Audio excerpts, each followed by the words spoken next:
Hello friends, आप सभी को कैसे हैं। आशा करते हैं आप लोग अपने अपने घरों में सुरक्षित होंगे, अपना ध्यान दे रहे होंगे, है ना, और अपने घर वालों का ध्यान दे रहे होंगे। तो आज हम लोग झारखंड के इतिहास के अगले अध्याय में जाएंगे, जो है मुग़ल वंश।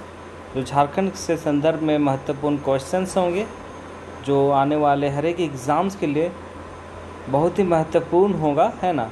तो आप लोग ध्यान से देखिए वीडियो को, हर एक क्वेश्चंस को समझने का प्रयास कीजिए, है ना। तो हम लोग आज का वीडियो को शुरू करते हैं। सबसे पहला क्वेश्चन है,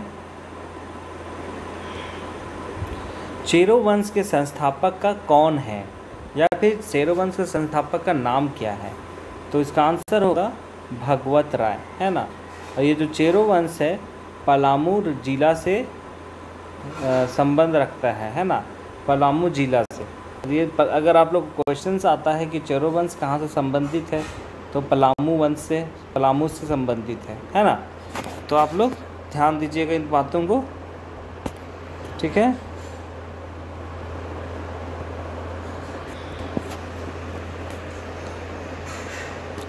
अगला क्वेश्चन है, अकबर के शासनकाल में किसने झारखंड को अपना शरण स्थल बनाया था, या फिर कह सकते हैं कि कौन ऐसा था जो झारखंड को अपना शरण स्थल के रूप में प्रयोग करता था, माने यहाँ ठहरने के लिए।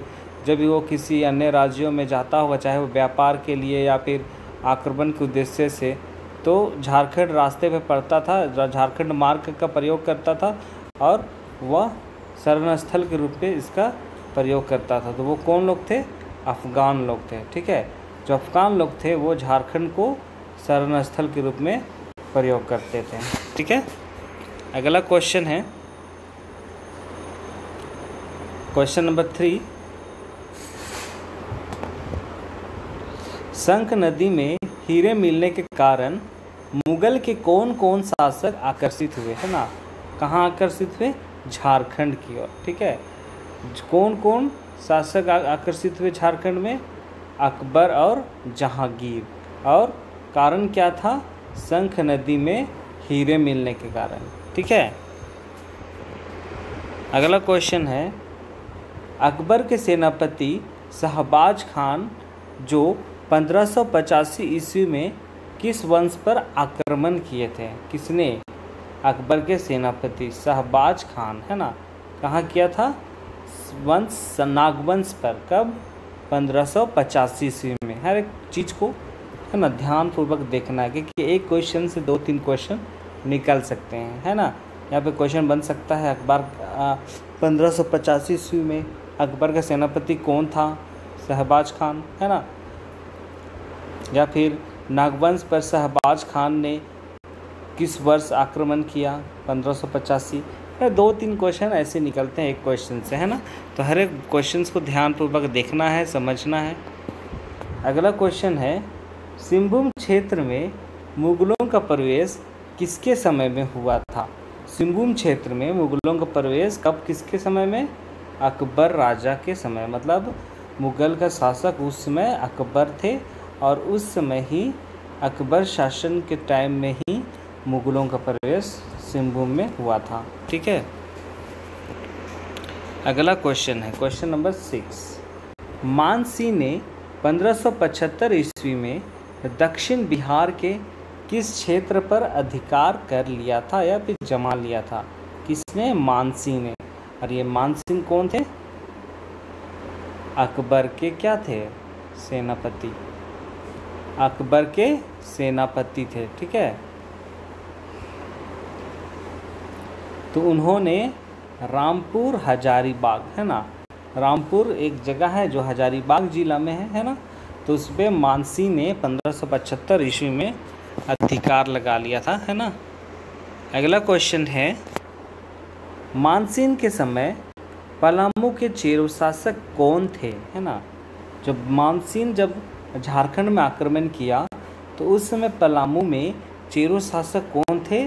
रणपत चेरो, ठीक है। ये सबको याद रखिएगा, बहुत ही छोटा क्वेश्चन है पर बहुत ही महत्वपूर्ण है ना। मानसिंह जब, या फिर मानसिंह के बदले में ये लिख दे कि मुगलों का आक्रमण के वक्त पे पलामू में शासक कौन था, चेरो के शासक कौन थे, इस तरह का क्वेश्चन बन सकता है ना।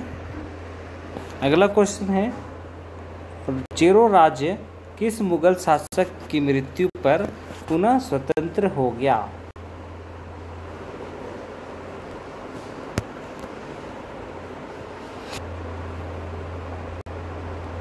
कब स्वतंत्र हो गया था? अकबर की मृत्यु के बाद, है ना। अकबर की मृत्यु, इससे पहले वो चेरो मुगलों के अधिकार में था, है ना। जैसे ही इसकी मृत्यु होती है राजा अकबर की 1605 ईस्वी में, है ना, 1605 ईस्वी में अकबर की मृत्यु होती है, तो उस वक्त चेरो एक स्वतंत्र राज्य बन जाता है। अगला क्वेश्चन है, मानसी ने 1592 ईस्वी में बंगाल की राजधानी किसे बनाया? राजमहल को, है ना। बंगाल की राजधानी राजमहल को मानसी ने 1592 ईस्वी में बनाया था, ठीक है। अगला क्वेश्चन है, टोलमी ने एडमास नदी का वर्णन किया है जिसका अर्थ हीरा, है ना। इसका अर्थ है हीरा, तो इसका अर्थ पूछ सकता है एडमास नदी का अर्थ क्या है ना। जब टोलमी ने अपना साहित्य लिखा जिसपे एडमास नदी का वर्णन किया है, जो झारखंड के शंख नदी से संबंध रखता है ना। शंख नदी से संबंध रखता है, क्यों? क्योंकि उस वक्त में शंख नदी से हीरे निकलते थे, है ना।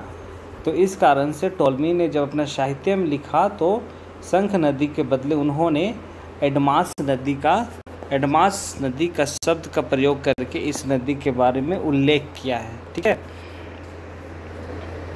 अगला क्वेश्चन नंबर 11, जहांगीर के समय नागवंश का शासक कौन था?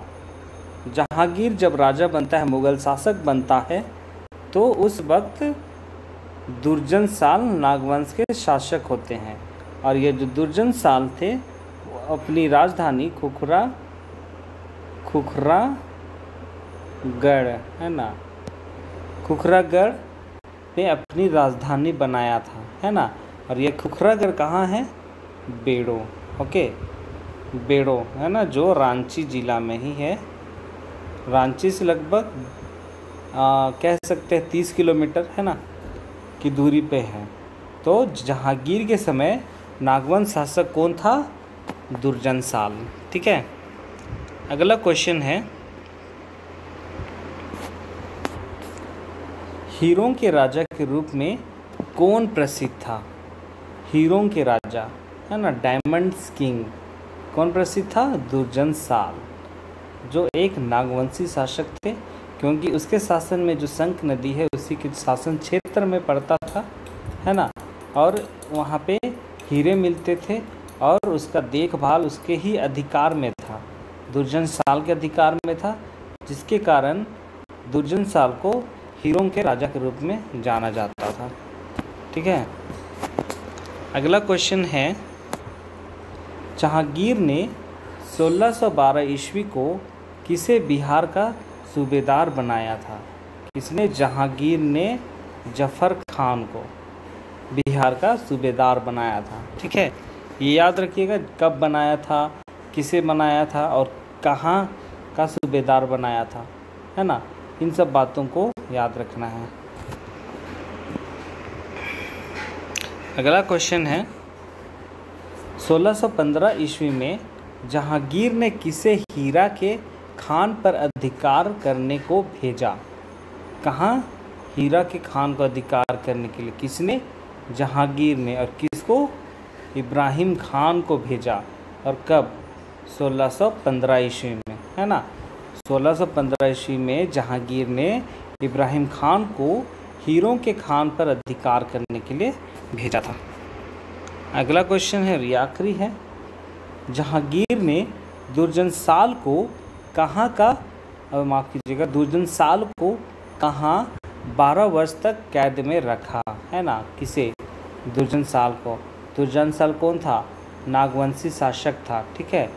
और जहांगीर ने इस 12 वर्षों को कितने वर्षों के लिए पूछ सकता है, और उसे कहाँ रखा, ग्वालियर के किले पर, जो एमपी में है, मध्य प्रदेश। ठीक है, तो जहांगीर ने दुर्जन साल को ग्वालियर के किले पे 12 वर्षों तक कैद में रखा था। ठीक है, तो ये आज का पहला भाग मुग़ल शासक मुग़ल वंश से जो संबंधित था वो समाप्त होता है, और हम लोग कल फिर 15 क्वेश्चंस लेके आएंगे। और आज हमने 15 क्वेश्चंस देखे हैं ना, जो भाग 1 था। तो इन 15 क्वेश्चंस को आप लोग ध्यानपूर्वक देखिए, समझिए, पढ़िए, है ना। और हर एक क्वेश्चन में 3-4 क्वेश्चन निकलता ही है, इन बातों को ध्यान दीजिए, है ना। तो आप लोग पढ़ते रहिए अच्छी तरीके से, और जिन लोगों को PDF चाहिए वो लोग कमेंट बॉक्स पे ज़रूर कमेंट करें, ताकि मैं आप लोगों को PDF भेज सकूं, है ना। तो देखते रहिए आप लोग JK स्टडी, और जो लोग वीडियो को लाइक नहीं किए लाइक कीजिए, सब्सक्राइब कीजिए चैनल को, वीडियो को शेयर कीजिए, है ना। और बने रहिए JK स्टडी के साथ। हम लोग कल फिर मिलेंगे भाग 2 लेके मुग़ल वंश से। तो देखते रहिए, पढ़ते रहिए, अपना ध्यान दीजिए, है ना। बहुत बहुत धन्यवाद।